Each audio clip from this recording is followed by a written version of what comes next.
Guarde as coisas. Ó, pega esses copos e entregue para sua mãe.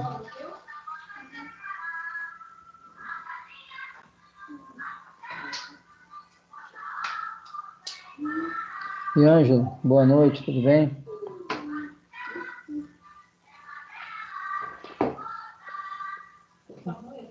Não, pode deixar, estou falando com o aluno aqui.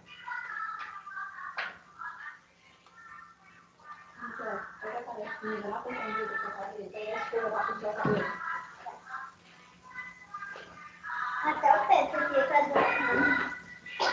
Também aqui, ó.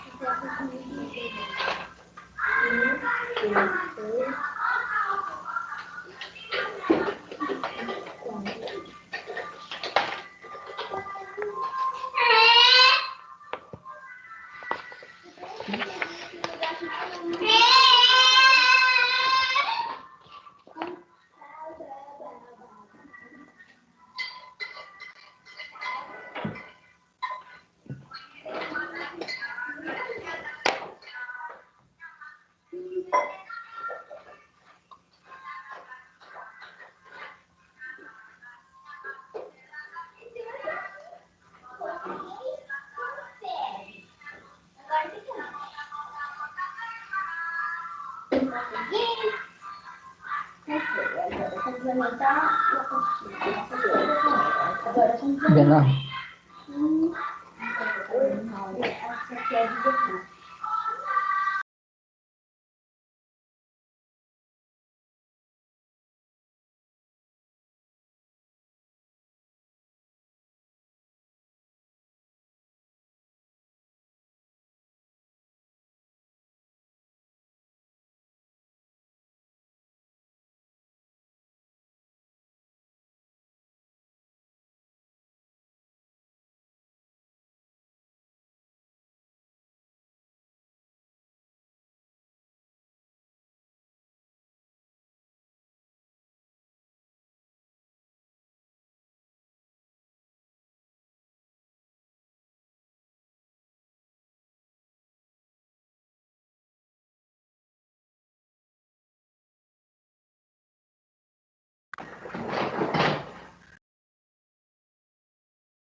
José Adriano, boa noite.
Isabela, boa noite. Geraldo, Boa noite, professor. Boa noite. tudo bem? Tudo na Santa Paz. Geraldo, deixa eu aproveitar, Boa já noite, que você professor. entrou. Boa noite, tudo bom, Isabela? Boa noite. A ideia aí, não sei se vocês viram o aviso que eu botei lá no Moodle, a gente discutir agora, no início da aula, se nós vamos continuar utilizando o Microsoft Teams ou se volta a usar o Meet, que ontem veio a notícia que podia usar, que vai voltar a usar o Meet, né? Já voltou, né? Melhor dizendo. Tá certo? Então, assim, esses primeiros minutos, até se você puder divulgar para os colegas, para eles poderem entrar e a gente decidir se vai ficar utilizando o Teams ou se a gente volta a usar o Meet, tá certo? Ok, eu vou passar para a turma agora. Beleza, eu já até deixei um link no Meet pronto, eu não liberei ainda lá para não gerar confusão. Isso. Mas se a gente decidir agora, né, se nos primeiros 10 minutos a gente decidir usar o Meet, Aí, eu imediatamente libero o link, a gente sai daqui do Teams e volta para o Meet. Mas aí deixa a turma decidir. Para mim, realmente é indiferente usar um como o outro, tá bom? Tá bom, vou entrar em contato com eles agora. Viu? Beleza, eu botei um aviso lá no mural, não sei se notificam vocês, né? Lá no Moodle eu botei um aviso, né? Pedi para todo mundo entrar logo no início para a gente poder decidir qual a plataforma que ia ficar usando. Ok. Tá joia? Mas aí como você entrou, eu sei que você tem uma liderança aí na turma, se você puder difundir aí para a gente poder iniciar Não, que eu vi que nem só temos 49 alunos cadastrados no Teams. e a turma tem 56, né? Então tem 13 não, tem 7 alunos que estão fora do Teams ainda. Não sei se por dificuldade de acesso, enfim, tá joia? Tá joia. Aí se você puder compartilhar com o pessoal aí para... Ok, retorno já, viu? Valeu, meu amigo. Obrigado aí. Pronto, até o Adriano já sugeriu, né? Iniciar a aula hoje por aqui, a gente fazer essa aula de hoje e a próxima usar o Meet. O Adriano já deixou até a sugestão dele aqui. Mas já aí vamos ver, né? Se tiver alguém que não está conseguindo acessar por algum problema e for melhor o Meet, a gente pode até migrar hoje já. Mas se não, a gente pode até seguir a sugestão do Adriano, né? Da gente fazer a aula de hoje aqui mesmo e na próxima, né, a gente já começa, já volta a usar o Meet na semana que vem. O que a turma decidir, né? Eu já tenho já o plano B já pronto para a gente começar o Meet. Se quiser começar, eu já tenho um link pronto. Eu só não liberei para não ficar confuso, né? Então eu preferi, não, vamos entrar todo mundo com a que a gente estava usando e depois a gente decide o que vai fazer. Beleza. Mas boa sua sugestão, Adriano, José Adriano. Se o pessoal achar melhor, realmente a gente não perde tempo, como você falou, né? A gente faz essa aula hoje aqui e depois a gente...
Deixa isso aqui.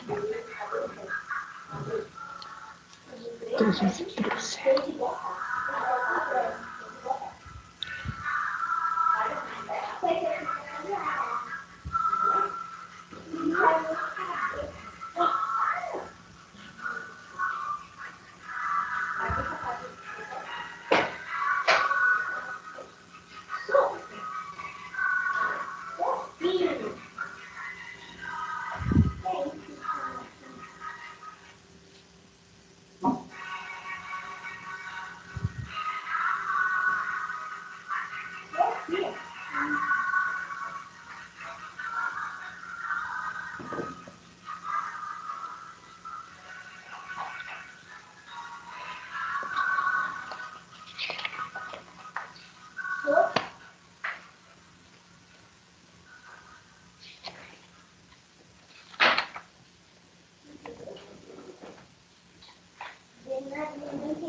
Bom, gente, já deu aí 6h20, né? São 6h22 já.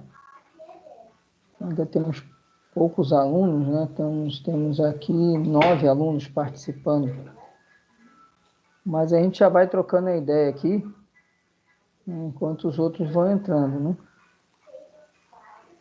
Senão a gente vai começar muito tarde.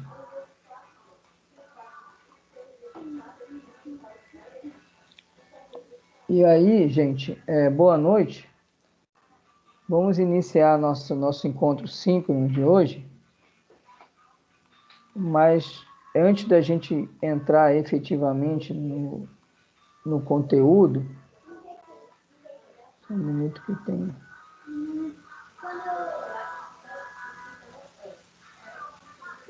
Antes da gente entrar efetivamente no conteúdo, como ontem a gente recebeu a informação que poderia voltar a usar o Meet,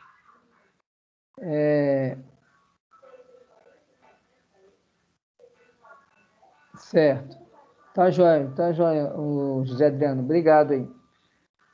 Bom, a intenção é a gente trocar uma ideia. Eu não sei como é que os outros professores de ontem já definiram com vocês, né?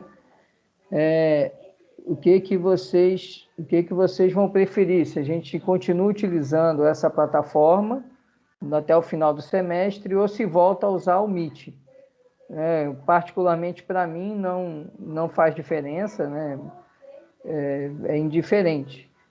Para mim, me parece que o ideal seria vocês, né, decidirem o que é melhor para vocês. Tá? Em termos, para mim, de condução da aula, não tem muita diferença, não. Para mim, a única diferença é que aqui a gente não precisa ficar lançando o link para vocês. Então, mas seria uma praticidade para mim. Mas eu sou só um, vocês são 56, então é melhor ser mais prático para vocês do que para mim. Também para mim gerar um link toda a aula também não é nada que vai me inviabilizar, não. Então não faz diferença para mim. Mas o ideal é para vocês, o Ângelo aqui também achar mais prático esse aqui. Obrigado, Ângelo, pela participação aí. Mas eu penso que o ideal é a turma decidir, né, o que é melhor para vocês, tá? E o que vocês decidirem, eu vou seguir, tá? O ideal também eu não sei como é que já ficou ontem acertado, né, mas é vocês padronizarem com todos os professores, né? Se vocês escolheram, né, uma plataforma, usar com todo mundo, né? Professor, Já o Marcelo acha mais viável o Meet, né? Para você trava, né, Marcelo? Diga, Geraldo. Na verdade, eu prefiro até agora o único que está colocando essa forma aí, como diz Matuto, democrática de decidir, os outros só avisaram que já ia passar para o Meet e pronto. Até agora, as aulas que já nós tivemos, eles estão usando a plataforma Meet. Mas aí, né? Do jeito que também não tem nenhum problema. Para mim, na verdade, é indiferente também, certo? Eu deixo a escolha a vocês, né? Eu ia abrir, eu estou esperando entrar mais gente, né? Eu ia abrir uma votação, né? E honestamente, é indiferente. Os dois são muito parecidos, né? Na verdade, um não sabe quem copia quem, né? Que cada um que desenvolve uma coisa, né? O Google faz uma coisa lá no Meet e a Microsoft joga para cá. A Microsoft cria alguma coisa aqui e a Google joga para lá. Então, as duas plataformas não tem muita diferença, não. Pois o ideal o Rodrigo botou aqui, né? E é o que eu penso também. É uma plataforma só que todo mundo esteja usando, para vocês não ficarem, vou entrar onde hoje, né? E aí, se todo mundo optar pelo Meet, né? E os professores já estão colocando para vocês o Meet, a gente vai usar o Meet, tá certo? Eu vou até seguir a sugestão do José Adriano. O José Adriano sugeriu aqui, foi uma boa sugestão, da gente hoje já fazer a aula aqui, para não perder muito tempo, né? Eu até tinha criado um link, eu deixei ele apenas oculto, mas eu já tinha criado um link no Meet. Mas, sem dúvida, se a gente for sair daqui para entrar lá, a gente vai perder aí no mínimo 10 minutos aí, né? Porque aí vocês vão ter que entrar na plataforma, né? E entrar lá Eu posso até jogar o link aqui, mas eu acho que a gente vai perder tempo. E a gente faria a aula de hoje aqui, mas a partir da próxima semana voltaríamos a usar o Meet. Tá certo? Muita gente aqui botando sem Meet. Sem problema. Dá tranquilo. Essa ideia é interessante, que a gente não perde muito tempo. Pois a gente não perde muito tempo, a gente já vai para quase 6h30, né? Já estamos entrando com 10 minutos de aula, e a gente não perderia tempo. Foi a sugestão do José Adriano aí, que foi uma sugestão muito boa. E a gente já fica combinado, então, de na próxima aula a gente iniciar, a gente passar a voltar a utilizar o Meet. A gente esquece essa plataforma aqui, tá bom? A gente esquece o Microsoft Teams e volta a usar o Meet, tá bom? Vamos, no decorrer da aula, quando chegar no final da aula, eu jogo de novo a pergunta, tá bom? Mas, a princípio, pelo que está aparecendo aqui, alguns falaram que gostam desse, mas a maioria está optando pelo Meet. Mas aí, no final da aula, a gente joga a pergunta de novo para o pessoal, tá bom? Então, vamos, para a gente não perder tempo, né, seguindo a sugestão do colega aí, que foi muito oportuna, vamos, então, começar a nossa aula. Tudo está caminhando para definir aí, né? O Paulo também entende que é melhor fazer a aula hoje por aqui mesmo, beleza. Voltando aqui à questão das provas, né?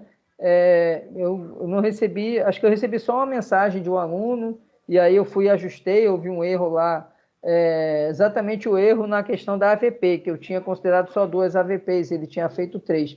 Inclusive, por isso, eu queria pedir a vocês, eu vou passar a botar limite de data para vocês lançarem a tarefa, tá? Ou seja, essa tarefa, esse estudo de caso que eu jogo toda semana, eu queria fechar com vocês o prazo até domingo, meia-noite. Então, vocês vão ter a sexta, lembrando que a sexta que era o dia de vocês fazerem mesmo, mas eu vou estender esse prazo até domingo, meia-noite.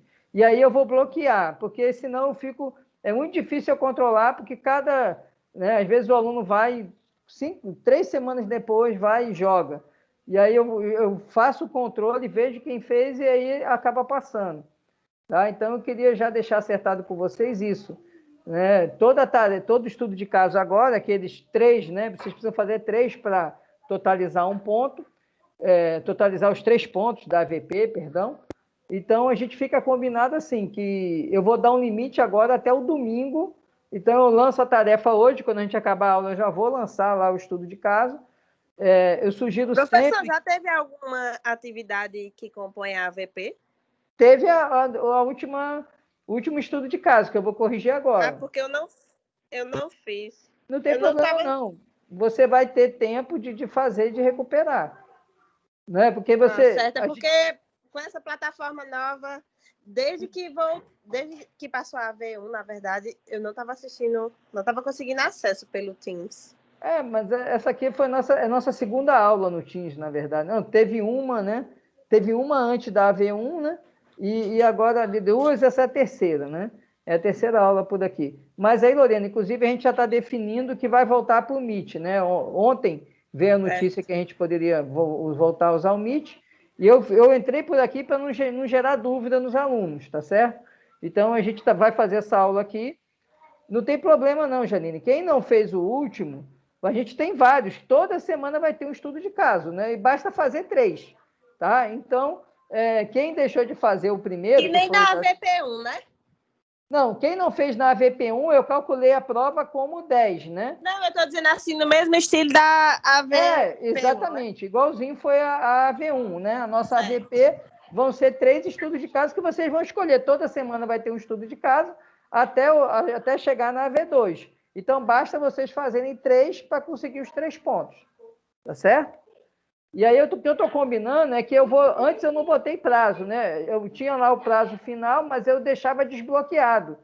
Só que isso aí gerou uma dificuldade de eu controlar, porque eu tinha que entrar, aí para eu puxar a lista, eu tinha que conferir de novo 1 a 1, e aí acabou gerando descontrole, eu acabei errando até a nota de um aluno por isso. Né? E aí, para não ter esse descontrole, eu estou combinando com vocês que o prazo para vocês fazerem o estudo de caso vai ser até o domingo, né? À meia-noite. Então, por exemplo, o estudo de caso que eu vou liberar agora, logo assim que acabar a aula, na verdade o prazo seria sexta-feira até meia-noite, mas eu vou prorrogar até domingo meia-noite, só que eu vou bloquear envio, então vocês não vão conseguir enviar depois de domingo meia-noite. Então, façam logo, aproveitem, faz a aula, né? Quando for sexta-feira, tem os 50 minutos reservados para você fazer o estudo de caso, vai e faz, vocês percebem que não gasta nem 10 minutos para fazer. Então, façam, lancem lá na plataforma, porque vocês vão poder lançar só até domingo meia-noite. Domingo meia-noite vai estar bloqueado o envio, tá certo? Para a gente ter mais organização, eu ter mais organização na conferência de quem fez os estudos de caso, tá bom? E repetindo, né? Nessa prova agora, quem não tinha feito estudo de caso, mesmo assim, eu corrigi a prova valendo 10, né? Mas eu não vou mais poder fazer isso, tá? Porque senão fica sendo injusto com o pessoal que faz o estudo de caso. Tá? Então, quem deixar de fazer, se fez só 2, vai somar só 2 pontos na AV2. Fez 1, vai somar 1 ponto. Não fez nenhum, não vai somar ponto nenhum. Tá? Então, vamos observar e ter atenção que o prazo vai ser agora domingo, meia-noite. Tá bom? Sobre essa questão da AVP, alguma dúvida? Tudo ok? Tudo Então, tranquilo, professor. Okay. Beleza, meu amigo. Então, vamos agora à correção do estudo de caso que nós deixamos na sexta-feira. Deixa eu abrir ele aqui para a gente fazer a leitura dele. Vamos lá. O estudo de caso de sexta-feira é até uma questãozinha do exame da ordem, né? Falava o seguinte: a empresa KLY pretende participar de determinada licitação pública. Para isso, além de outras exigências, deve comprovar que se encontra em dia com o pagamento dos tributos pertinentes, mediante a apresentação de certidão negativa de débitos. A referida empresa é devedora de tributos e obteve, junto à administração tributária, parcelamento de suas dívidas.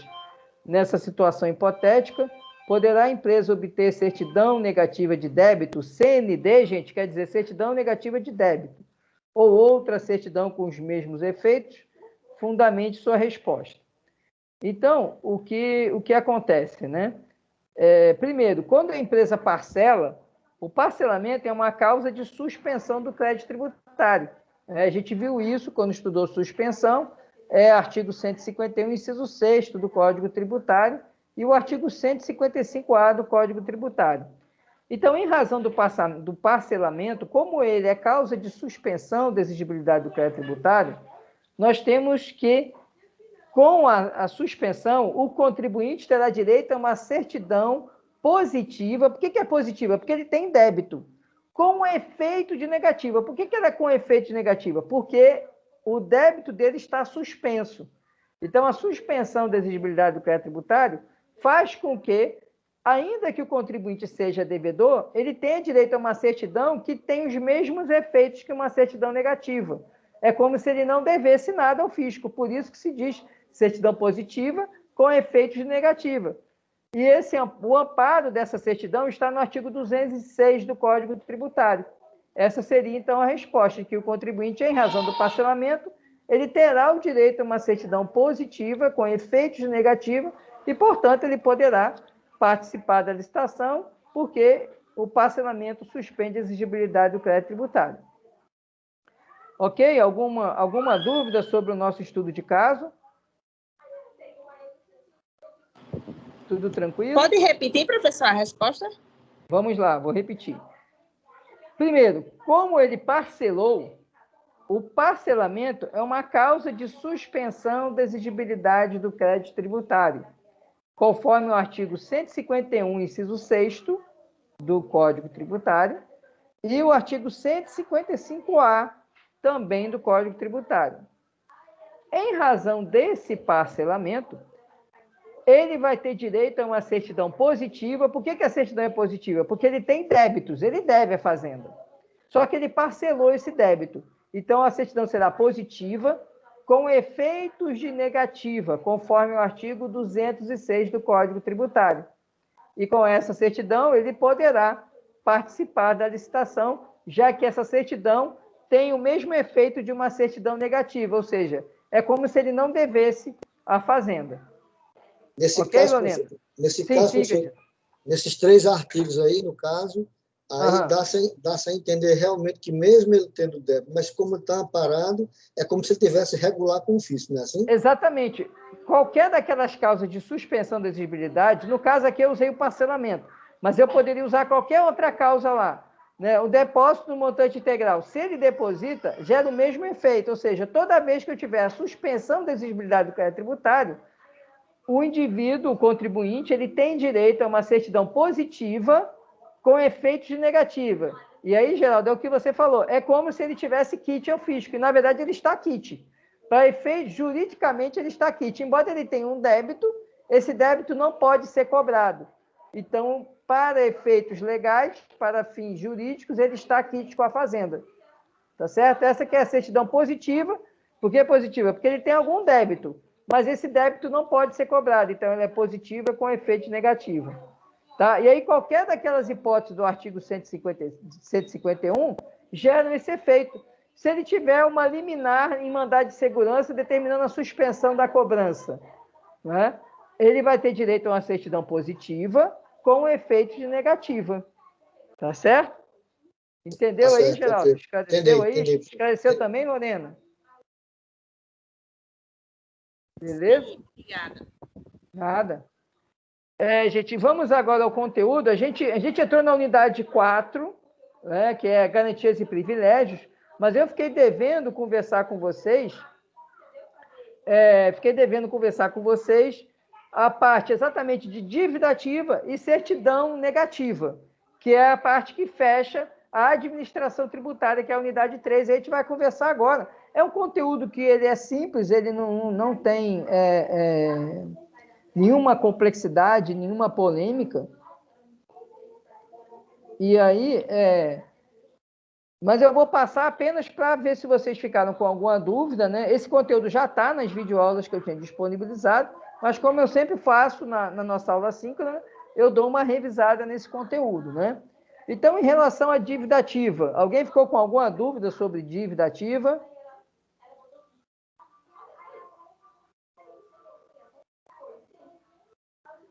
Então, assim, eu vou fazer uma revisão rápida de dívida ativa. O que é dívida ativa? Esse nome parece meio estranho, né? Uma dívida ativa, né? Quem estuda contabilidade sabe que a dívida, né? Qualquer dívida, ela faz parte do passivo de uma empresa, de uma pessoa jurídica. O nome dívida ativa, na verdade, significa os créditos a receber, ou seja, créditos a receber, direitos a receber, estão onde? Lá no ativo. Por isso que ele recebe o nome de dívida ativa, porque, na verdade, são os créditos a receber que estão no ativo da contabilidade pública do ente público. Né? E aí utilizou-se o nome, deu-se o nome de dívida ativa. Na verdade, a gente poderia dizer, né, créditos a receber, seria a mesma coisa. Para quem trabalha em empresa, né, costuma usar esse nomezinho, né, créditos a receber, né, devedores a receber, né? Mas isso aí, na verdade, é a nossa dívida ativa aqui no direito público, no direito tributário e no direito financeiro. Falar em dívida ativa, então, é falar naqueles que têm alguma dívida, que devem algum valor ao fisco. E aí, interessante também abordar que a dívida ativa ela pode ser de natureza tributária, como ela pode ser também de natureza não tributária, tá certo? Nos interessa conversar sobre a dívida ativa tributária. Mas só para vocês saberem que dívida ativa não são apenas os valores de tributos em aberto. Você pode ter dívida ativa também de natureza não tributária. O exemplo mais comum são as multas, né?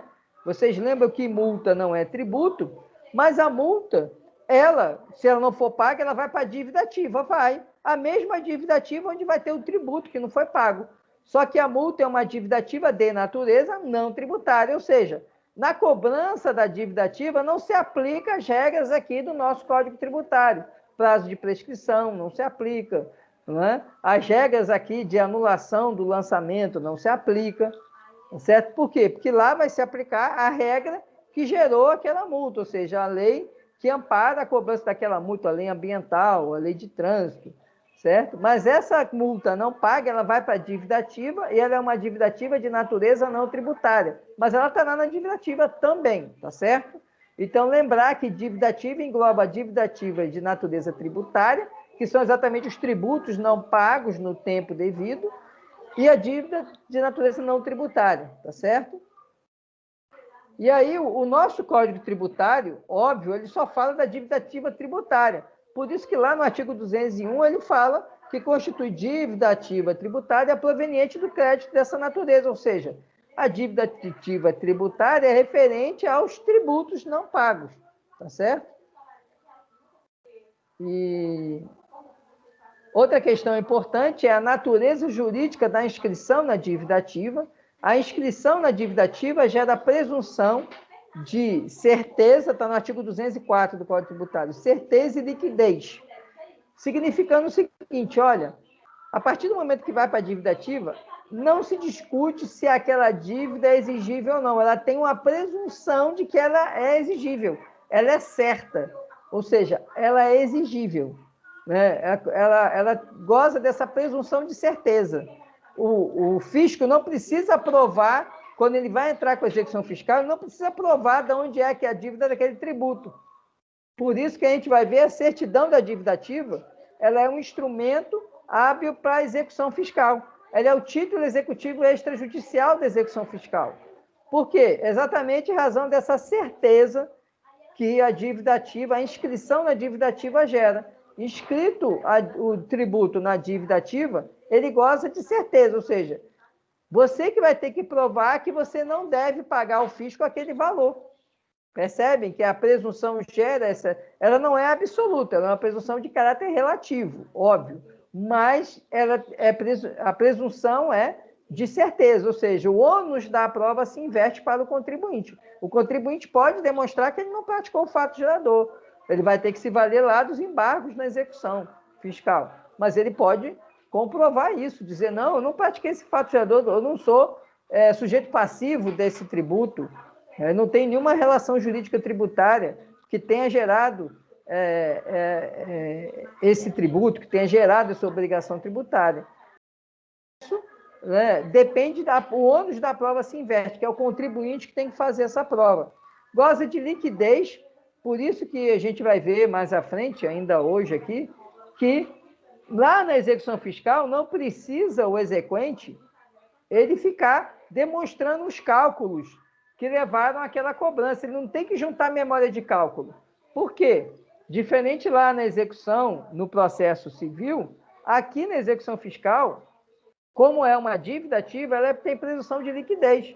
Ainda que vai incidir juros de mora, atualização monetária, não vai ser necessário o fisco, para ele entrar com a execução, ele trazer a memória de cálculo da dívida.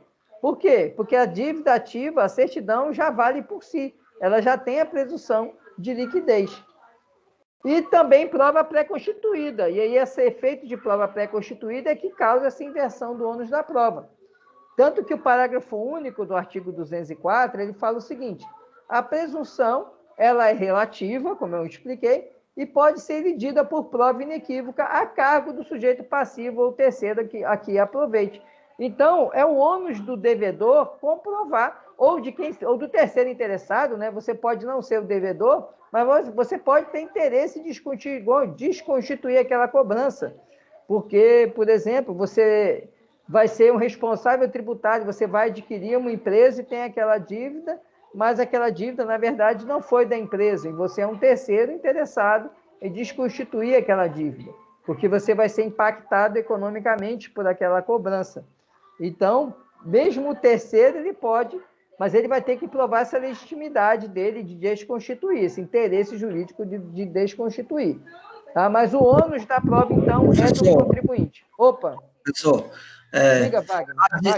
A dívida ativa, ela sempre poderá ser parcelada e tem algum tempo determinado ou tem que ser uma lei específica para isso? Pronto, vamos lá. Você já respondeu com o final.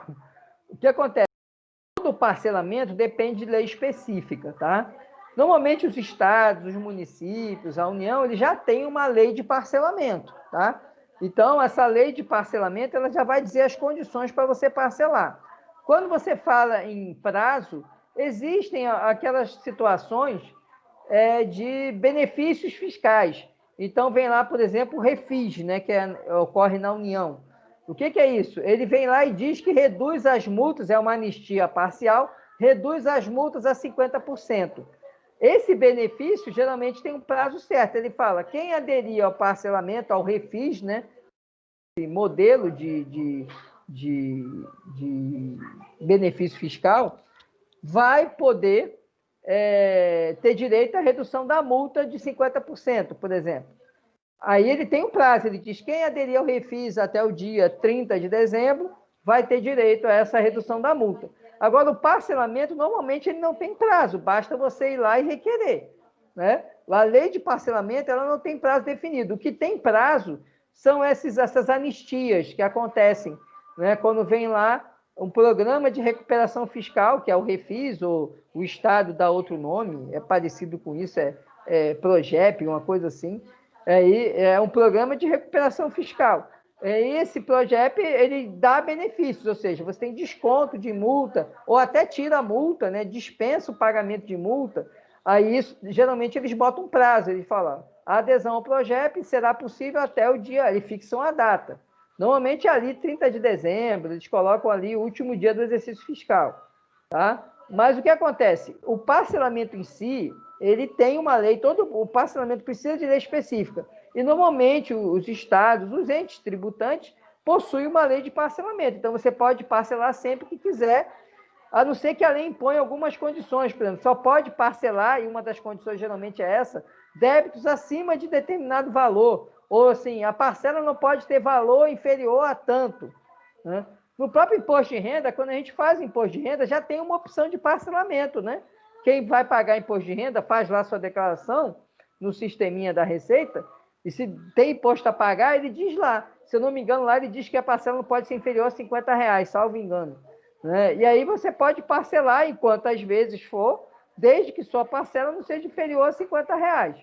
Então, é uma limitação que a lei de parcelamento concede, né? Mas aí você pode parcelar a qualquer tempo. Agora, se a gente fosse falar em benefício, por exemplo, de exclusão de multa, que é a anistia, esses benefícios normalmente têm data certa para você usufruir. Esclareceu aí, Wagner? Sim, professor, obrigado. Nada. Bom, a respeito, então, da dívida ativa, ficou claro essa importância da presunção de certeza e liquidez, né, que é o artigo 204. Deixa eu ver aqui o que mais que seria importante falar.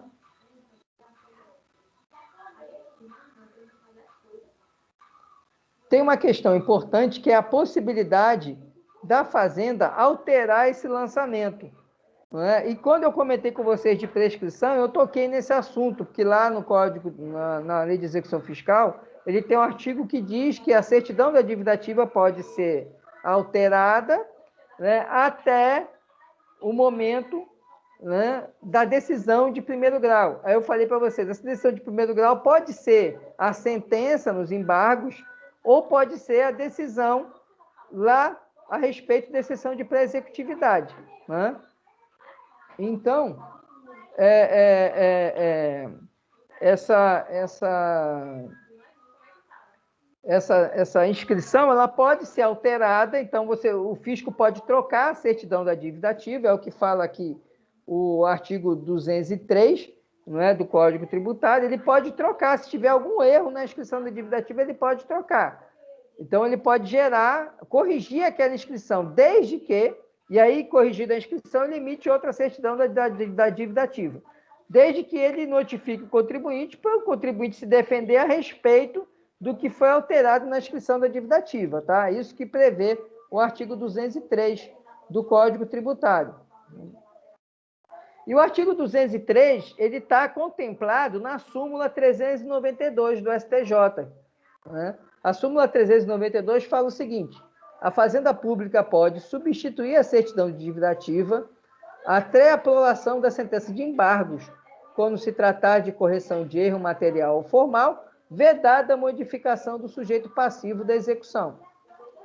Então, o que acontece?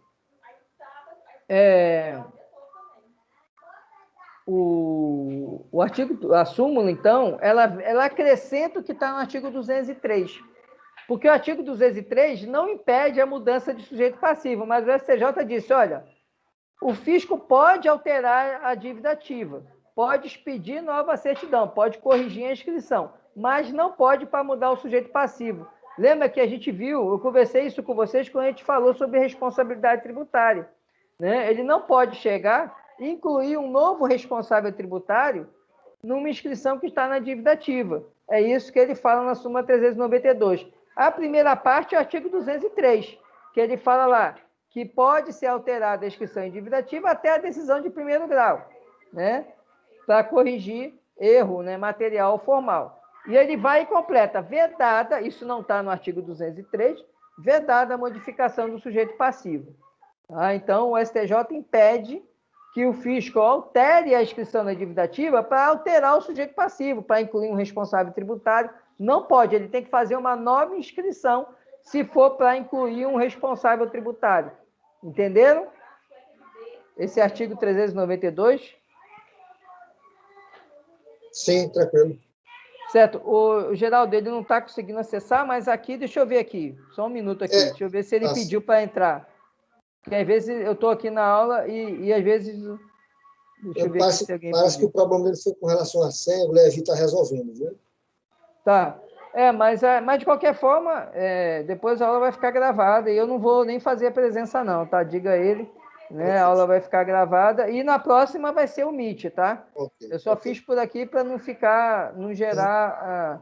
a não ser que, agora que tem mais aluno, o pessoal, né, vote em outro sentido, mas tudo indica que a gente vai realmente migrar para o Meet, até porque os outros professores estão utilizando o Meet também, então a gente mantém a mesma plataforma para ficar, né, uma situação padrão para todo mundo.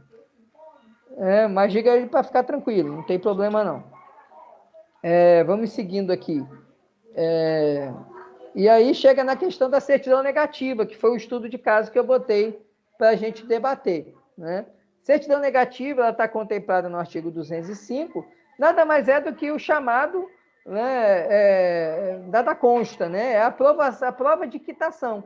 Você tendo uma certidão negativa, você tem a prova que até aquele momento, até o prazo de validade da certidão, que geralmente é 30 dias, você não deve nada àquele ente tributante, àquele ente público, né? Então, a certidão negativa é a forma que tem para você comprovar que está quite com suas obrigações tributárias.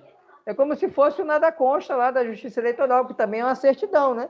Certidão lá nada consta da Justiça Eleitoral, quer dizer que você não tem lá nenhum problema, você votou todas as eleições, você não tem nenhuma restrição na Justiça Eleitoral. Certidão da vara, né, das varas criminais, a mesma coisa, né, de que você não tem nenhum processo criminal, né, certidão lá negativa lá da polícia, a mesma coisa, que você não tem lá nenhum inquérito no seu nome, né, isso são as certidões negativas, para justamente você provar que o seu nome não consta no cadastro daquele órgão público. E a certidão negativa da dívida tributária é para provar que você não tem dívida tributária, tá bom? Essa é a função dessa certidão. E o mais importante é a gente entender a questão da certidão positiva com efeito negativo. Certidão negativa, então, é porque você não deve nada. Logo, se você deve alguma coisa, a certidão ela é positiva, você deve. O que a gente precisa entender é o seguinte, tem situações que o contribuinte deve, mas ele tem um amparo jurídico que impede o fisco de cobrar ele. Que situações são essas? São exatamente as situações de suspensão da exigibilidade do crédito tributário. É o que fala o artigo 206 do Código Tributário. Olha o que ele fala. Tem os mesmos efeitos previstos no artigo anterior, ou seja, tem os mesmos efeitos de certidão negativa, a certidão de que consta a existência de créditos não vencidos em curso de cobrança em que tenha sido efetivada a penhora ou cuja exigibilidade esteja suspensa. Por isso que no nosso estudo de caso, como ele parcelou, o parcelamento é a hipótese de suspensão. Como ele é hipótese de suspensão, a consequência disso é que, em razão desse parcelamento, ele vai ter direito a uma certidão positiva, porque ele tem débito. Só que o 206 não fala que tem os mesmos efeitos da certidão do artigo anterior, então tem os mesmos efeitos de uma certidão negativa, a certidão positiva, onde constar um débito suspenso, que é o caso do parcelamento, ou qualquer outra hipótese de suspensão da exigibilidade. Em qualquer dessas hipóteses, ele vai ter direito a uma certidão positiva, porque vai dizer, olha, ele deve. Mas o fisco vai dizer, ele bota assim do lado, exigibilidade suspensa conforme, né, ele vai botar artigo tal, processo, PAF, né, processo administrativo fiscal número tal, né, e aí ele vai estar a situação que embasa, né, se é um parcelamento, se é um depósito do montante integral, se é um recurso administrativo. Se ele interpõe um recurso administrativo, ele vai ter direito a uma certidão positiva com efeito de negativa. Por quê? Porque lembra lá que uma das hipóteses é a impugnação ou o recurso administrativo? Ele também suspende a exigibilidade? Então, ele vai ter exigibilidade suspensa. Tá? Então, essa é a certidão positiva com efeitos negativos. E aí a gente encerra o conteúdo da nossa unidade 3. Sobre esse conteúdo, alguém tem alguma pergunta sobre essa questão da dívida ativa ou sobre a questão da certidão, da certidão negativa? Diga, Samilton.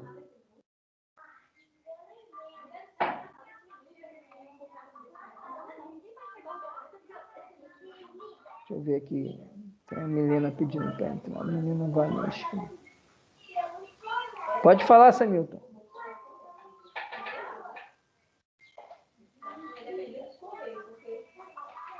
Você levantou a mão, Samilton. Você quer perguntar?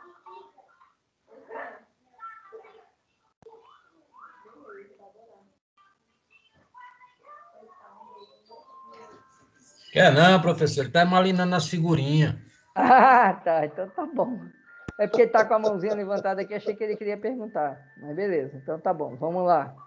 Então vamos seguindo aqui, tá, Samilton? Se quiser perguntar, bota aqui no chat ou então, né, você pode também, né, abrir o microfone e falar, tá bom? Então a gente vai conversar agora sobre garantias e privilégios, tá certo?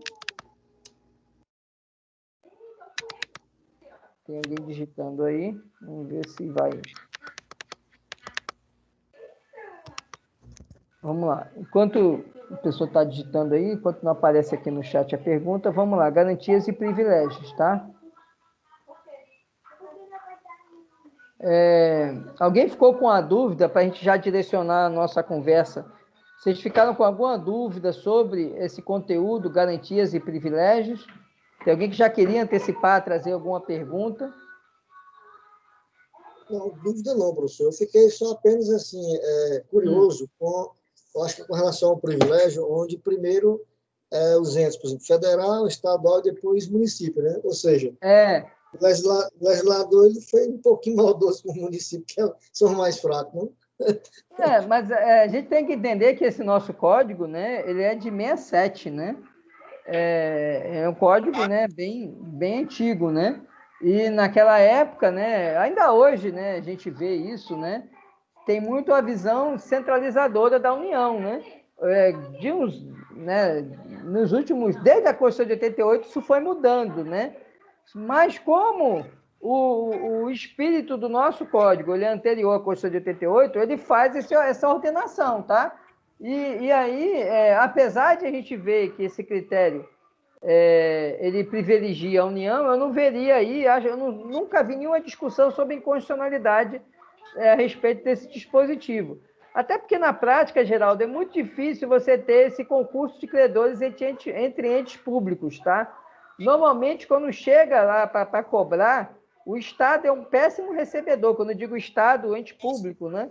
Normalmente não tem mais recurso, a empresa não tem patrimônio, e aí fica ali só a dívida mesmo, né? Então, é muito difícil você encontrar uma situação prática de concurso de credores, né? De credores que aplicaria, né, esse privilégio da União, né? Mas realmente o CTN prevê assim, né? Primeiro pagaria as dívidas da União, depois as dívidas do Estado e, por último, as dívidas do município.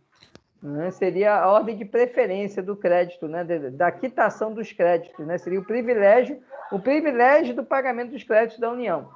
Tá? Mas eu acredito... Eu entendi, foi só uma curiosidade nesse sentido. Mas a situação me parece que é consequência muito mais da forma do Estado como era na década de 60, né? Em que sempre a União concentrava muito mais, né, do que... ainda até hoje ainda concentra muito, né, mas naquela época muito mais, né? E aí por isso que houve essa inversão, né?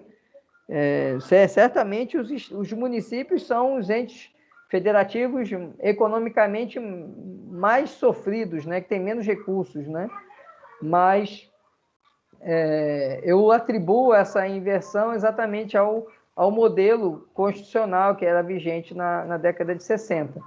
Né? E aí o Código Tributário criou esse privilégio em relação aos créditos da União. Tá? Mas isso é só se houver concurso de credores, ou seja, se o contribuinte, né, ele tem lá o patrimônio, está sendo executado, todo mundo executando, e não tem patrimônio para pagar todo mundo. Aí vai cair nessa situação, né? Pode chegar numa situação em que o município não veja nada, né? Não tenha nada a receber, porque pagou a União, pagou os estados e não sobrou nada para o município, né? Isso aí pode acontecer, realmente digamos assim, você poderia até questionar isso a respeito do equilíbrio do Pacto Federativo, né? Porque aí você está privilegiando certamente um ente federado em relação aos demais, né? Eu não conheço nenhuma discussão no Supremo sobre eventual não recepção desse dispositivo, né? Seria uma inconstitucionalidade em razão da vigência da nova Constituição, né? Não conheço nenhuma discussão nesse sentido, né? Mas seria algo até que caberia uma reflexão. Pode sim, Samilton, pode perguntar sim, fique à Tá ouvindo vontade. agora, professor? Tô sim. Tava tentando destravar o áudio aqui, o áudio não destravava não, aí tive que Beleza, sair e entrar tranquilo. novamente. Deixa eu perguntar uma Beleza. coisa. Pode perguntar. Veículos adquiridos de leilão, por exemplo, Detran, moto, carro, essas coisas, que vem com ela junto aos débitos anteriores pertencentes a os antigos proprietários, que vem na dívida ativa. Se é parte também do quem está comprando esses carros assumir essas dívidas ativas. Lembra que a gente até estudou isso, que quem adquire bens móveis em leilão, o STJ entende, é entendimento jurisprudencial, tá, Samilton? Mas normalmente no leilão do Detran, quem compra não fica com esses débitos não, viu? Porque quem compra ele liberado desses débitos, desde que seja no leilão do Detran, né? Se for no leilão da financeira, não. Aí você responde, né? Por quê? Porque você é um adquirente de um bem imóvel. Lembra lá que a gente estudou? O adquirente de bens móveis responde pelos tributos devidos em relação ao bem adquirido. Tá certo? Aí outra coisa. Pronto, essa aí eu entendi. Só que nesse leilão do Detran, particularmente aqui do estado do Ceará, devido a essa época de pandemia e tudo mais, o pessoal da Receita Federal, da Receita Estadual não estava trabalhando de forma remota, né? E não estava dando atendimento adequado ao público que estava precisando desse atendimento, principalmente para dar baixa nessa dívida ativa que vinha dos seus proprietários anteriores. O que acontecia? Muita gente estava pagando o débito anterior e tentando reaver agora do Estado, né? E está dando essa bronca, não quer devolver o dinheiro. Mas me parece que se ele adquiriu, ele pode argumentar exatamente o entendimento do STJ. Aí para isso teria que entrar com ação ou... Vai ter que entrar com uma... Se ele já pagou, vai entrar com ação chamada ação de repetição de indébito tributário, né? Que é para ele pedir para receber de volta o que ele pagou.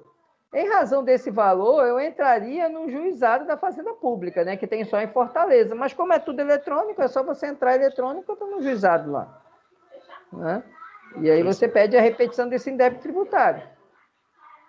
Você não precisa nem se deslocar para lá, porque é tudo eletrônico. E aí você entraria no juizado da Fazenda Pública. Lá em Fortaleza são 4 juizados da Fazenda Pública, né? Tenta-se criar, ou pelo menos transformar uma vara aqui em vara de Fazenda Pública e juizado da Fazenda Pública, em Juazeiro, né? Vamos ver aí o que vai acontecer, né? Tá joia? Mas, a rigor, ele não pode ser responsável tributário, tá? Porque ele adquiriu isso no leilão, então ele ficaria desvinculado dessa... E aí um leilão público, né? Embora não seja um leilão judicial, mas é um leilão público, é um leilão do Detran, que é uma autarquia do Estado, e, portanto, esse débito deveria permanecer com o antigo proprietário, né? Vai o Estado cobrar do antigo proprietário. Ou então o Detran repassar o valor arrecadado no leilão. Porque, na verdade, lembra que a gente viu que subroga no valor do preço da arrematação? Então, aquele valor arrecadado pelo Detran é que deveria ser usado para pagar o tributo, para pagar o imposto, que estava em aberto. E aí é que tem que resolver o Estado com o Detran, não é você, não. Eles que se entendam lá, né? Mas o aí, Detran que teria que repassar o Estado para o Estado fazer a baixa. Mas muita gente, viu, professor, nesse caso aqui, não queria esperar, né? Aí, como o débito girava em torno de 1.500, 2.000, aí muita gente estava preferindo pagar para regularizar, né? Para regularizar, para depois ir atrás. Mas aí cabe entrar com ação de repetição, me parece que é uma ação exitosa, né? Porque você vai amparar ali no entendimento do STJ, vai sustentar que embora não seja um leilão judicial, é um leilão de órgão público, que é do próprio ente federado, então a autarquia que teria a obrigação de repassar, e o valor que você pagou subroga no preço da arrematação. Então, quem deve não é você, quem deve lá você pagou 5 mil quando arrematou o carro, tem que tirar dos 5 mil que você pagou, não é você pagar. Né? E aí o Estado que deveria cobrar da autarquia o repasse. Né? Acho que essa que seria a solução jurídica correta. Tá joia, Samilton? Beleza? Valor. Vamos em frente, então. Sobre garantias e privilégios, alguém tem aí alguma pergunta aí? Estou tranquilo aqui. Beleza? Então tá, eu vou dar uma passada geral aqui, então. Primeiro, lembrar aquilo que eu falei no início da videoaula, né? A diferença entre garantia e privilégio, né? Privilégio, o Geraldo até já trouxe aqui um exemplo para a gente, né? Um credor passar à frente do outro. É o privilégio mesmo, é furar a fila. Né? Então, quando a gente fala em privilégio, eu estou falando em situação de quê? De concurso de credores. Mas é um contribuinte devendo a várias pessoas. Pode ser devendo a entes públicos, pode ser devendo a empresas. Né? Então, como é que é? O crédito tributário, que vai concorrer com quem? E aí a gente vai, daqui a pouco, esmiuçar isso. Então, o privilégio é o crédito tributário na questão processual, ou seja, passando à frente de outras pessoas na fila de pagamento, na fila para ser pago. E a garantia é o quê? São situações que vão permitir que aquele crédito tributário seja adimplido. Então, quando a gente fala em garantia, são mecanismos para garantir o recebimento do crédito tributário. Aqui eu não estou olhando ele concorrendo com outros credores. Eu estou olhando o crédito tributário em si. Então, o que é a garantia? É aquilo que vai permitir uma segurança maior no recebimento daquela dívida. Então, a garantia vê o crédito isoladamente. Privilégio vê o crédito em relação a vários credores. Né? E aí ele vai passando à frente de determinados credores que a gente vai ver. Tá certo? Então, essa é a diferença entre garantia e privilégio. E eu vou seguir mais ou menos aqui a sequência dos slides. Tá? Então, a gente vai começar falando das garantias, né? Aí a primeira coisa é que as garantias do artigo, lá do nosso Código Tributário, elas não são exaurientes. Então, as garantias que eu tenho lá no Código Tributário, ali é um rol o quê? Exemplificativo. Eu posso ter outras garantias em outras legislações. Eu posso ter uma outra garantia, por exemplo, na legislação do IPI. Eu posso ter outra garantia... Peraí que tem... O que é isso aqui? Eu posso ter outra garantia. O Éricos aqui. Só um minuto aqui que o Éricos está querendo entrar. Eu posso ter outra garantia prevista, por exemplo, na lei do ICMS, na lei do IPTU. Né? Então, a lei de cada tributo ela pode estabelecer outras garantias além dessas do Código. Então, o Código Tributário traz algumas garantias, mas esse rol de garantias do Código Tributário ele é exemplificativo. Então, nós podemos ter outras garantias além daquelas previstas no Código Tributário. Então, a primeira está aqui, ó. O artigo 184 fala que, sem prejuízo de privilégios sobre determinados bens, responde pelo pagamento do crédito tributário a totalidade dos bens, rendas de qualquer origem do sujeito passivo, espólio, inclusive os gravados por ônus real ou cláusula de inalienabilidade ou impelibilidade. Vou parar aqui. Aí ele fala, seja qual for a data da constituição dessas cláusulas. Primeiro, você pode ter um bem e você pode gravar esse bem com cláusulas de inalienabilidade, de impenhorabilidade. Pode. Por exemplo, você pode ter um imóvel e você pode gravar esse imóvel com cláusula de impenhorabilidade. Você vai lá no cartório, vai fazer uma escritura e vai averbar essa escritura na matrícula. Então, esse bem não pode ser penhorado. E qual que é a consequência disso? Depois, você não pode sofrer penhora nesse bem. Exceto se a cobrança for de quê? De tributos. Se a cobrança for de dívida tributária, não adianta você ter botado lá no registro imobiliário bem tem cláusula de impenhorabilidade. Por quê? Porque o artigo 184 afasta essa cláusula. E aí pouco importa, essa cláusula pode estar há 20 anos lá na escritura do imóvel, na matrícula do imóvel, perdão. Mas mesmo assim, se você for cobrado por um tributo, esse bem poderá ser penhorado. Eu não vou entrar ainda na questão dos bens impenhoráveis, tá? Daqui a pouco eu falo neles. Eu estou falando dessas cláusulas que você registra em cartório. Cláusula de impenhorabilidade, cláusula de inalienabilidade. Por exemplo, você doa uma casa para o seu filho. E aí, o que você faz? Você doa a casa para o seu filho, mas você não quer que seu filho pegue essa casa e transforme ela em dinheiro e torre. Então, o que você faz? Você vai lá, você faz a doação, uma doação com cláusula de impenhorabilidade, de transferibilidade, de inalienabilidade e de impenhorabilidade. Significando o quê? O seu filho, você deu a casa para ele, ele não vai poder fazer uma dívida no banco e dar essa casa como garantia, que o banco não vai aceitar, não. Tem uma cláusula de impenhorabilidade aqui, eu não vou fazer negócio com essa causa.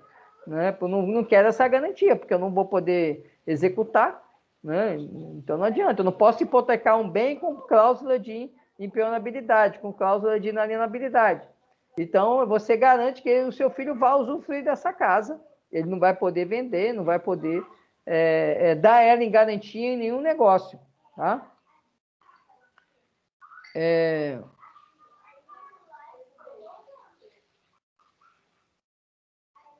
A outra, né, já falei da cláusula de inalienabilidade, cláusula de impenhorabilidade, e agora o mais interessante, ainda que gravados com ônus real. O que ele quer dizer? Você tem uma casa hipotecada, ou seja, hipoteca é um ônus real, né? Lembra lá? Hipoteca, anticrese, né? Penhor, são os ônus reais, né? Então você vai estabelecer contratos de garantia utilizando aquele bem, garantia de um empréstimo. Se você tem lá uma casa hipotecada, a rigor do que acontece? A hipoteca gera para o credor uma preferência no recebimento daquele crédito, é uma garantia. Então, o que vai acontecer? Se você tem uma dívida e a casa, né, e você não pagou o financiamento do banco, o banco fez a hipoteca, o que acontece? O banco vai executar e não precisa correr atrás de bem nenhum. Ele já vai e pede logo a penhora e a avaliação da casa que é já hipotecada. Não precisa ficar procurando o bem do devedor. Já tem a hipoteca. Uhum. Só que é o seguinte, e a hipoteca gera o quê? O direito de preferência do credor. O credor hipotecado ele tem preferência sobre outros credores, exceto em relação ao fisco. O fisco não quer nem saber, pode ter 10 hipotecas no imóvel. Vai vender o imóvel, o fisco recebe primeiro a parte dele, e o que se sobrar alguma coisa, os credores hipotecados recebem. Então, mesmo que haja garantia com ônus real, ou seja, uma hipoteca, uma anticrese, um penhor, em relação a um bem, o fisco pode ir lá, pegar aquele bem e vender, né? Vai vender judicialmente, óbvio, numa execução fiscal, vende o bem e ele tem o direito de pegar o dinheiro primeiro, passando à frente do credor hipotecário. Vamos imaginar alguém que fez penhor de joia na Caixa. Aí ele está sendo executado, o Estado fica sabendo que o devedor ali ele tem joia hipotecada na Caixa. O que ele vai fazer? Vai pedir a penhora daquelas joias. Hipotecada não, né? Penhorada, gente, perdão. Joia penhorada na Caixa. E aí o exequente descobre que tem aquelas joias penhoradas, o que ele faz? Ele vai lá e vai pedir a penhora dessas joias. Vai vender antes da Caixa e se sobrar dinheiro para pagar a Caixa recebe, mas primeiro o Estado que recebe. Por quê? Porque o crédito tributário prefere a qualquer outro, ainda que ele tenha garantia. Tá? Isso só não vai valer na falência. Tá? Na falência, daqui a pouco eu vou explicar. Tá bom? Entendendo aí essa questão do artigo 184, que o crédito tributário passa à frente de todo mundo, até de quem tem garantia real, né? Então passa à frente de todo mundo. Aí vem o artigo 185 que fala sobre a presunção de fraude. Lembra que vocês estudaram a fraude contra credores? Né? E vocês viram que a fraude contra credores ocorre quando alguém aliena o bem em comum acordo, né, de maneira fraudulenta, levando essa alienação do bem à insolvência do alienante para frustrar o pagamento de dívidas. E aí vocês sabem que para ter declarado a fraude contra credores, eu não estou falando de fraude de execução, estou falando de fraude contra credores, é preciso que você ingresse com uma ação anulatória dessa venda, chamada ação pauliana. Não é isso? O fisco não precisa disso. O fisco não precisa provar se você vendeu para ficar insolvente e não pagar a dívida, não. Porque o artigo 185 diz o seguinte: presume-se fraudulenta a alienação ou oneração de bens ou seu começo por sujeito passivo em débito com a fazenda pública. E quando que é o débito? O débito é quando está inscrito em dívida ativa. Ou seja, a partir do momento que o indivíduo tem uma inscrição em dívida ativa, por isso a importância da certidão negativa aí. Ele tendo uma inscrição em dívida ativa, se ele vender um bem, ele vende o carro para você, ele está inscrito em dívida ativa, a presunção é de que essa venda é fraudulenta, e a presunção é absoluta, não adianta você querer fazer prova em contrário, não. Acabou. A única prova que você vai poder fazer é que ele tem bens para pagar a dívida. Então você vai dizer, não, olha, não vai ser fraudulento porque ele tem outros bens para pagar. Se você não provar que ele tem outros bens para pagar, você perdeu o carro que você comprou. Você perdeu a casa que você comprou. Então, é importante, quando vocês, como advogados, forem procurados, geralmente em imóveis de maior valor, né, muitas vezes o adquirente, né, ou então o advogado presta uma consultoria imobiliária, né, a uma determinada empresa imobiliária, né? Então, quando vocês estiverem atuando nessa área, lembrar sempre de pedir as certidões negativas tributárias do vendedor, né? Ou seja, o dono do imóvel que está vendendo, ou o dono do carro que está vendendo, você vai e entra no sistema da Receita e consulta, né? Hoje em dia, praticamente todos os estados, praticamente todos os municípios, você consegue consultar, puxar a certidão pela internet da dívida ativa.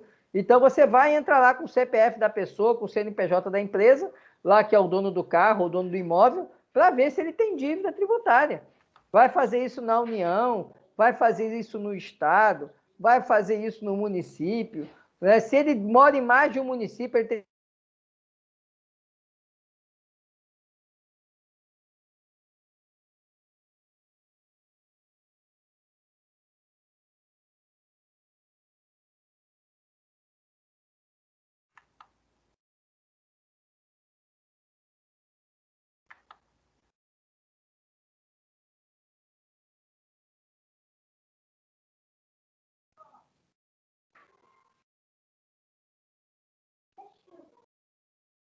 Voltou. Voltou aí, gente? Deu uma quedinha, voltou. oscilou aqui, né? Mas voltou, né? Tá tudo bem, né? Voltou. Tá normal. Beleza, gente. Vamos lá. Não, voltou, né? Deu uma travadinha aqui para mim também. Não sei se foi aqui na minha internet, não sei se foi o servidor da Microsoft, mas voltou, beleza. Só retorne um pouquinho. Não, eu parei, beleza, eu vou voltar um pouquinho. Então, quando vocês estiverem fazendo uma consultoria nessa área imobiliária, principalmente, né, que são imóveis de maior valor, são bens de maior valor, mas também vale para qualquer bem imóvel, né, para carro, né, que também você pode ter ali, principalmente imóveis de maior valor, né, bens de maior valor, imóveis e automóveis, né. O que vocês vão fazer? Vocês vão sempre consultar se o vendedor, ou seja, o dono do carro, o dono do imóvel, se ele tem inscrição em dívida ativa. Porque se ele tiver inscrição ativa, é um problema para você. Porque se ele não tiver bens para pagar a dívida lá, vocês vão estar correndo o risco, o cliente de vocês, de comprarem alguma coisa e eles perderem em razão do artigo 185. Por quê? Porque a dívida tributária, ela tem preferência. E a partir do momento que o indivíduo está inscrito em dívida ativa, isso gera, na inscrição em dívida ativa, gera a presunção de fraude na alienação. A presunção, perdão, não é nem de fraude, de nulidade. Vou ler aqui o artigo. Ele fala assim, ó, presume-se fraudulenta alienação ou oneração de bens. Oneração é o quê? Dá o bem em garantia, a hipoteca, né? anticrese, o penhor de um bem, aí o penhor é para bem móvel, né? Em razão de débitos regularmente inscritos na dívida ativa. E aí só não se aplica isso se o devedor reservar bens para pagar a dívida. Então, se o seu cliente lá for comprar o bem, for comprar o imóvel, e o vendedor tiver com o nome na dívida ativa, tem um risco do seu cliente perder esse imóvel na execução. O imóvel vai ser executado, vai ser penhorado, né? E aí vai acontecer o quê? Vai a leilão. Não adianta nem você entrar com embargo de terceiro e dizer, não, meu cliente aqui, ele adquiriu de boa fé. Não adianta. A presunção aqui ela é absoluta, é fraudulenta. Não precisa o fisco entrar com a ação pauliana para demonstrar que houve fraude contra credores, não. Só o fato de ter inscrição em dívida ativa, nem executou ainda, percebam. Só o fato de existir a inscrição em dívida ativa, isso leva à presunção de fraude. E aí, com isso, o bem ele é vendido e o que você vai fazer? Tem uma opção, cobrar do antigo vendedor, para tentar receber o dinheiro de volta, já que o bem foi leiloado. Tá? Então, muita atenção a isso, né? Quando vocês estiverem prestando consultoria jurídica, principalmente em área imobiliária, né? Sempre tem que pegar certidões negativas do vendedor, ou seja, do dono do imóvel.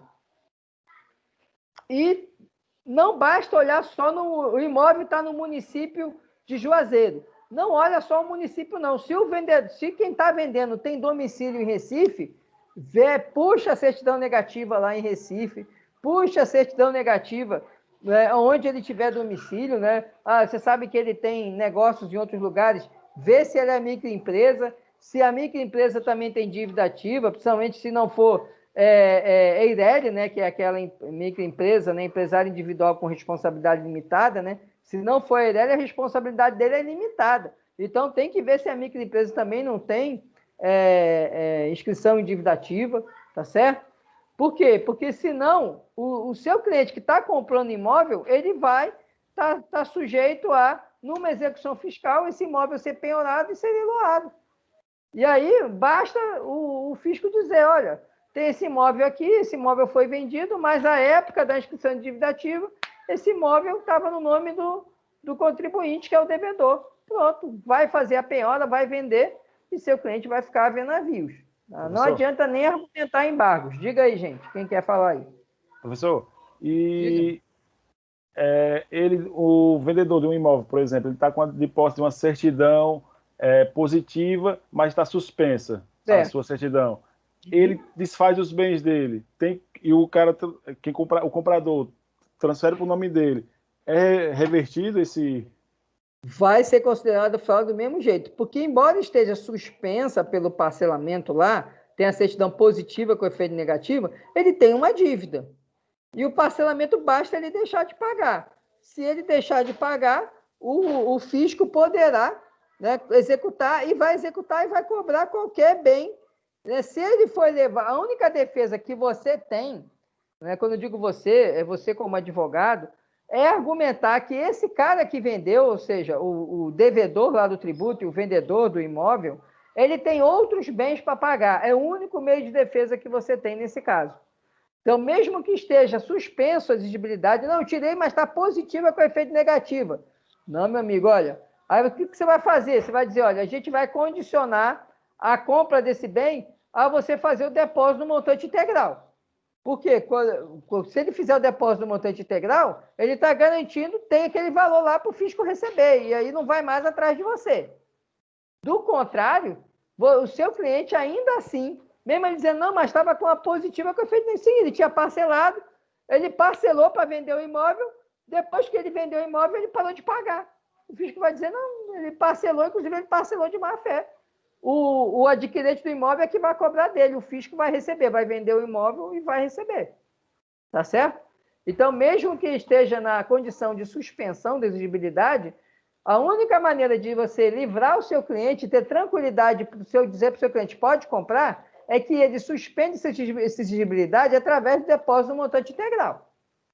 Né? Se não, porque depósito do montante integral significa que ele pegou o dinheiro que ele estava devendo e entregou lá e depositou para o fisco. Ele só não pagou porque ele quer discutir judicialmente, porque ele quer discutir administrativamente, enfim, ele, de algum meio ele vai discutir aquilo ali. Mas você entende que já está garantido? Ou então o que ele pode fazer é pegar um outro bem e aí ele lavrar, aí ele faz a penhora, né, na verdade, né, ele lavra, ele dá em garantia aquele bem, aquela dívida que está sendo executada. Então tem lá, eu estou devendo 100 mil reais para o estado do Ceará. Aí eu tenho um outro imóvel, eu estou vendendo para você o apartamento, e aí tem lá, você puxa lá, tem lá positivo com efeito negativo. Você vem, pô, Renato, você está aqui, então tem uma dívida sua aqui que está suspensa, mas você tem uma dívida escrita aqui no estado do Ceará. Você fala, não, mas é porque eu parcelei. Sim, mas se você deixar de pagar o parcelamento, o estado pode vir em cima do imóvel que eu estou comprando. Aí o que você faz? Olha, você arranja uma maneira aí de garantir essa dívida para que eu possa vender com tranquilidade. Aí ele fala, não, então, aí o que ele pode fazer? Ele pode chegar e lavrar uma cláusula, né? Em um outro imóvel, não, tem um outro imóvel que vale 100 mil reais, eu vou registrar uma cláusula, né, de penhor nesse imóvel, dando ele em garantia a essa dívida. E aí ele diz lá, olha, ele vai ter que te dar uma escritura, né, dizendo que ele averbou lá, que é aquele bem, que é aquela casa, está dada em garantia a dívida lá executada do estado do Ceará de 100 mil reais. Aí você pode comprar com tranquilidade, porque aquele bem ele já está, ele já reservou um outro bem, que não o bem do seu cliente, o bem que você está comprando, no caso do exemplo que eu estou dando. Né? Aí o que você vai fazer? Você vai pegar, né, lá na execução fiscal, se ele já estiver sendo executado, você vai pegar, peticionar nos autos da execução como terceiro interessado e vai dizer, olha, eu estou comprando o bem aqui do executado e eu quero noticiar nesses autos que ele agora inscreveu, registrou aqui esse imóvel como garantia para essa dívida dessa execução fiscal. Aí você livrou o seu contribuinte. Né? Você ingressa no processo apenas como terceiro interessado. Para quê? Para noticiar que ele foi lá em cartório e entregou um outro bem para garantir aquela execução fiscal. Tá certo? E aí você livra o seu cliente ou livra você, né, de eventual reconhecimento dessa fraude, né, em razão de constar débito na dívida ativa e a pessoa está te vendendo um bem. Tá certo? Esclareceu aí? Entendendo essa questão do artigo 185, que é muito importante para vocês aí que vão advogar em breve aí, prestar consultoria, etc., é importante vocês estarem bem atentos a isso.